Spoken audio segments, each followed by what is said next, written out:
OpenAI and Anthropic dominate AI news cycles recently, but there's one AI company that's valued at 100 times its annual revenue, and very few people are talking about it.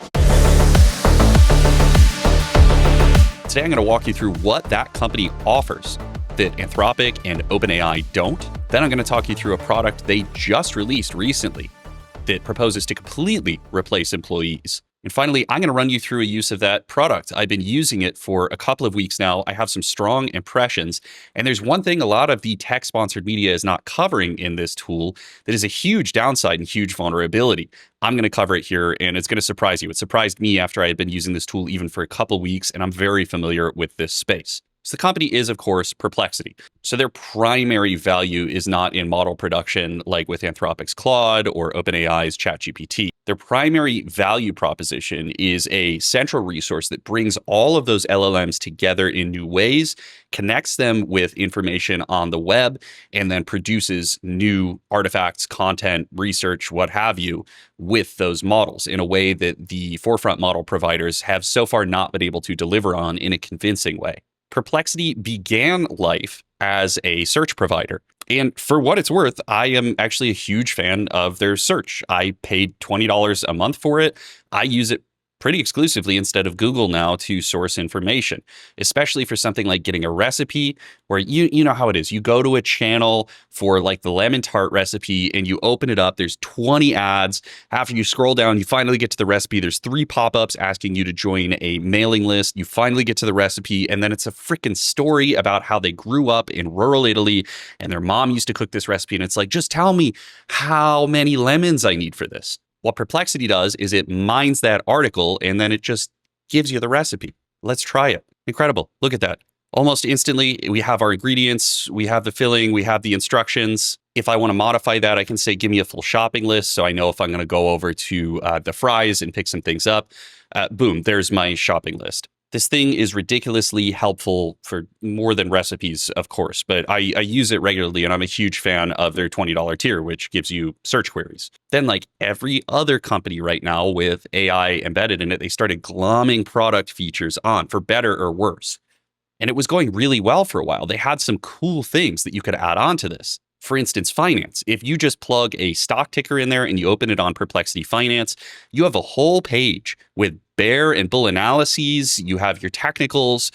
You have relative news that has come out recently, latest developments, comparable stocks. This thing is a powerhouse for financial data or for any kind of analyses or research you want to do. Like I said, I'm a huge fan of the product. And when they glommed on finance to this, I ate it right up. I used it for a bunch of trading intelligence that helped me make a decent amount of money. Then they added a Discover page. And the Discover page is essentially what you'd get with something like Apple News or, Yahoo News if you want to date yourself, where it's stories that can be among a lot of different topics, but it learns about you from your search queries, and it gives you a For You page of relative news stories based on what you're interested in. Ordinarily, this would not be some crazy huge win. Who doesn't have one of these news pages that's tailored to your interests so far? But the real magic is when you click on one of these articles, it's not an article. It's a meta article compiled from a bunch of sources and rewritten in relatively short form to give you a gist of the news. So I find myself reading this most mornings to catch up on world news and things I'm interested in the tech sector. Again, new feature, huge fan. But here's where they started to punch above their weight a little bit. This is the marketing page for a new product they released just a few weeks ago called Perplexity Computer. And what Perplexity Computer proposes to do is to be an autonomous solution for larger scale research tasks or building tasks or pipelines or whatever the hell you want it to be, because every product is every product now in the AI space, and there's no sort of delineating features.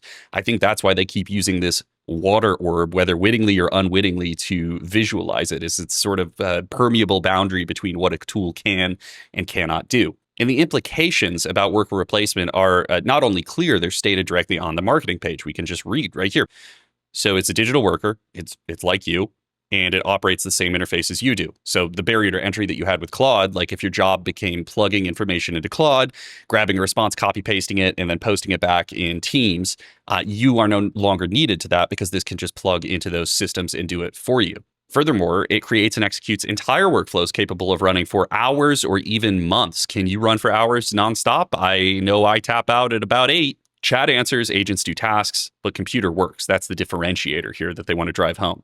And if that's a little fuzzy, we can go through a few things on their marketing page, background tasks and continuous monitoring. So if you do a repetitive task, like I want to check the value of this stock every morning, and then I want to compare that against my other investments in my portfolio, you could pull that data from, let's say, Robinhood, analyze my trading strategy, and then give me advice based on a bunch of other analyses you're pulling from your financial data, and let me know what your take is on my current portfolio every morning. That's something you could do with it. Bundle that up into a nice dashboard, even with graphs. Parallel research and browser automation. Big if true, browser automation still sucks everywhere I see it because most of the LLMs play by the rules. And most websites do not want to play by the rules. They do not want to be automated. Most of these websites, like LinkedIn, for instance, you cannot automate very well. They're trying to catch bots. They're trying to catch AI users clicking around the page so that you cannot automate things. They want human traffic coming to the site because all of these sites are designed to sell ad revenue. You can personalize it. As I said, their connector library here is expansive. I am truly impressed with the number and quality of connectors they have. The big ones called out here: Gmail, Slack, Notion, Calendar. And you can truly create production-ready apps, websites, reports, and more.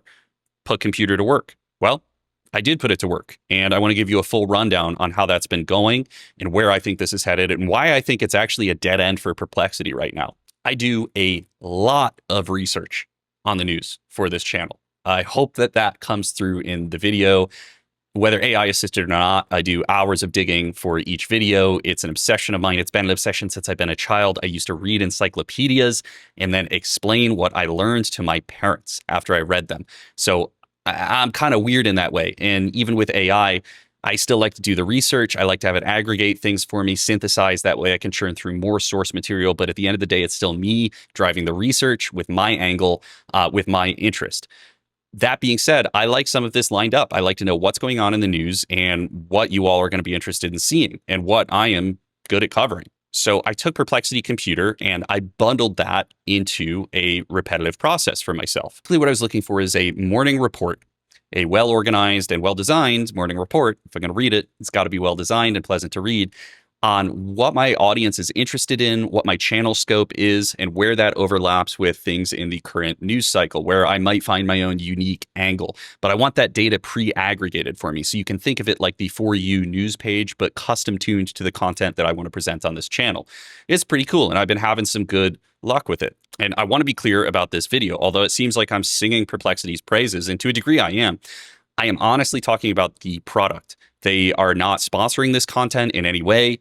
I would never do that on the channel. I always announce if I'm being sponsored or paid for a segment. And if you don't just trust me to be a good guy about it, it's like a massive federal violation to not disclose that sort of thing. So this is just my impression. I have no relationship with Perplexity, but I am genuinely impressed with a lot of what they built here. And I'll show you the bank balance if you want. I am paying $200 a month to have access to computer with a decent amount of credits on their Perplexity website. So if we take a look at the design of one of these reports, this is awesome, right? It shows the daily brief. It's styled really well. This is only based on one bit of feedback that I told it I wanted it to look like a late 1800s print publication, and it just ran with it.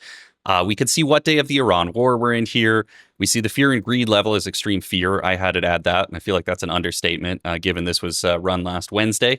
Couple of video stats and some trend signals up here of what's trending in the news that might be intersectional with my channel. And it proposes topics and story ideas. These aren't necessarily my angles, but these are definitely stories that I would want to cover. This generates a short list, and it gives me a bunch of jumping off points for my research. So this is exactly what I wanted out of this kind of report, is just give me 10 to 20 ideas to get my mind going, to give me some pointers on what I could research this week that is going to be awesome for me to cover, that I enjoy talking about. This plugs into YouTube Analytics, YouTube Data API, all of these different APIs. It brings the data together.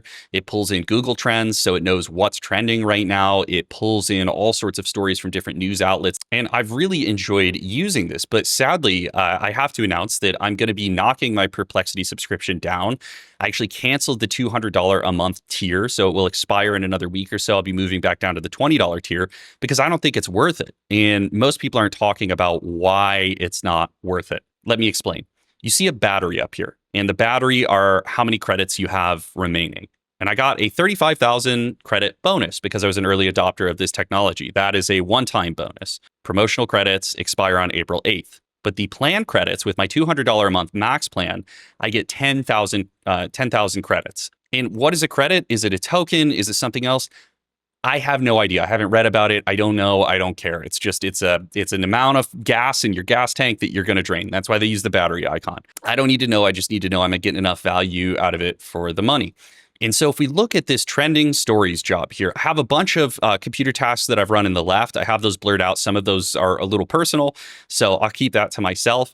But I've run a number of them over here. I haven't run into any issues. Been getting great quality out of this. But if we look at the usage just for this job, remember, this is just for this job. This is just for my news compilation, my news brief that I like to read for YouTube video ideas or stories I might want to cover. If I look at the usage for this task, you can see I've used 5,664 credits.